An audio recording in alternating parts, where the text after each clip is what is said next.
Right now, there have been very dramatic developments in the UK today as the scheduled Brexit draws nearer. The government has asked the Queen to suspend Parliament until just 2 weeks before the Brexit deadline, and she has agreed. To discuss, we're joined by our correspondent in the UK, Holly Hudson.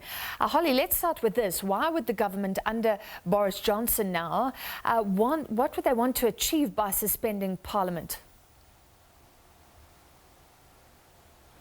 Well, that is the million-dollar question. You mentioned there, this is yet another dramatic twist in the Brexit tale. Just 64 days to go until the UK is set to leave the EU by that 31st of October deadline. So why would Boris Johnson go to the Queen to ask her to suspend Parliament? Well, the main reason, which many people here, many MPs, politicians, lawmakers believe, is in order to try and stop any efforts to block a no-deal Brexit. Boris Johnson would argue this is just normal procedure. He has begun a new administration, and as such, proroguing Parliament or suspending it is often what happens in the autumn. A new session then begins with what is called a Queen's speech. So the Queen gives a speech in Parliament. It's not written by her, it's written by the government, and it sort of sets out their mission, their agenda for the coming year. That is the pomp and ceremony, the official sort of state opening of Parliament that we do tend to see every autumn. So Boris Johnson and the government saying this is pretty much normal procedure, but many people see that as a ruse, particularly because this isn't a normal time. These aren't normal times here in Britain. There are a lot of other factors at play. This is all playing out under the context of Brexit, and essentially by the Queen agreeing to prorogue or suspend Parliament from the 9th of September until the 14th of October, it means that MPs won't be sitting in Parliament debating Brexit or debating anything for the next 5 weeks, which is an unprecedented amount of time. This is quite incredible. I can imagine that opposition party members are jumping up and down. Some were planning to try and block a no-deal Brexit. Surely they believe this is interfering with democracy, and maybe many in the country believe so too. Definitely, that's always been the sort of music from the opposition parties here, the Remainers, the rebel alliances. They say that Boris Johnson just does not have the mandate because, as you may remember, he was elected as the Conservative Party leader. There was no general election to make Boris Johnson the Prime Minister of the UK. He was just elected by 160,000 Conservative Party members. They've always maintained since then he's had no mandate to take the UK out of the EU, particularly if that he wants to do that with no deal. But this is a very clear message from Boris Johnson and the government that he is serious about doing that. He is pushing ahead with his do or die. We will leave the EU by the 31st of October with or without a deal, as this really does raise the likelihood of that happening, as it limits and restrains the opposition MPs' options for blocking no deal. Only yesterday, a cross-party group of MPs led by the Labour leader, the opposition party leader, Jeremy Corbyn, to discuss and finalise their sort of tactics to try and block no deal, and they agreed on focusing on legislation. But this move to prorogue Parliament, obviously without any MPs sitting in Parliament, they can't debate, they can't pass any emergency laws. It really does squeeze the time that they have to do that. So the next sort of step really that the opposition party has, the only step really, is to get a move on. They would need to table a motion in Parliament when they come back from summer recess next week. They'll only be there for a week, so they really need to get a move on with that. And there really has been a fierce, sort of furious reaction from MPs across the board here as well, not just with regards to the opposition, with Labour, also with Conservative MPs as well. We've heard from the former Chancellor Philip Hammond saying this is a constitutional outrage. Others have described it as the biggest crisis in Britain since World War II. And the Speaker of the House, John Bercow, perhaps with the most stark reaction, saying this is blindingly obvious that the only reason that Boris Johnson is doing this is to stop MPs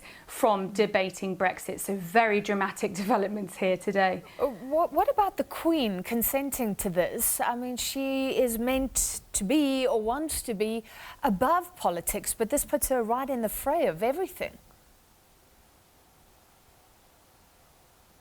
Certainly the Queen is very much impartial. She's an apolitical head of state, as we like to refer to her here. So she was never really, she could have actually said no, but she was never going to, because of the way that our sort of monarchy works here. She's not meant to get involved. She takes advice from her political advisors, from the Privy Council, the ones who went to Balmoral, interrupted her holiday today to go and ask for her to agree to suspend Parliament. However, there is still the option that she may well get involved. She does have the power to dismiss prime ministers, and Jeremy Corbyn has written to the Queen to ask to meet her to discuss his concerns over Boris Johnson's plans to prorogue Parliament. However, that is very unlikely, but as we know, you can never say never here in Britain at the moment with what is happening with Brexit. Final question, Holly, you said this raises the chance of a no-deal Brexit. I mean, doesn't it make that a fait accompli now? Because the EU is saying it's too late to negotiate a new deal. This now blocks any MPs from trying to block a no-deal Brexit. So that's going to happen. Are there any other possible scenarios here at all?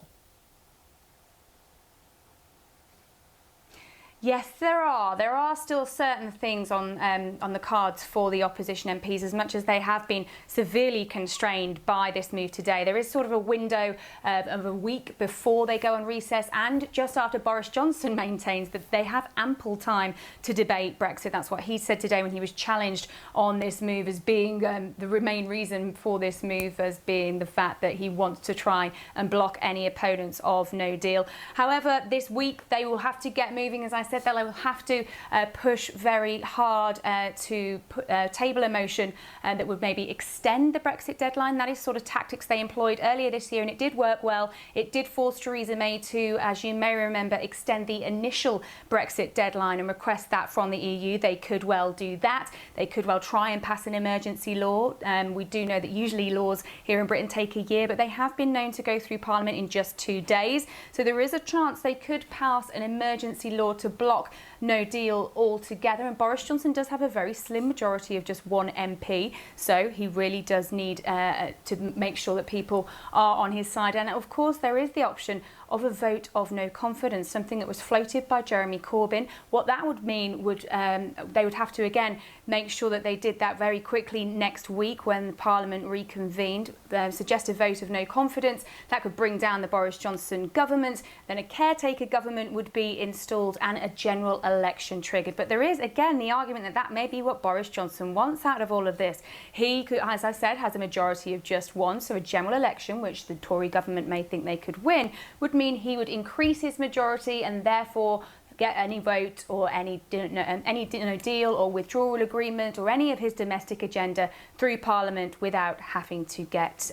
support on either side. So, yeah, once again, very dramatic developments here. Boris Johnson would, of course, argue that he is just carrying out the democratic will of the people, but the opposition party and those within his own party as well calling this completely undemocratic.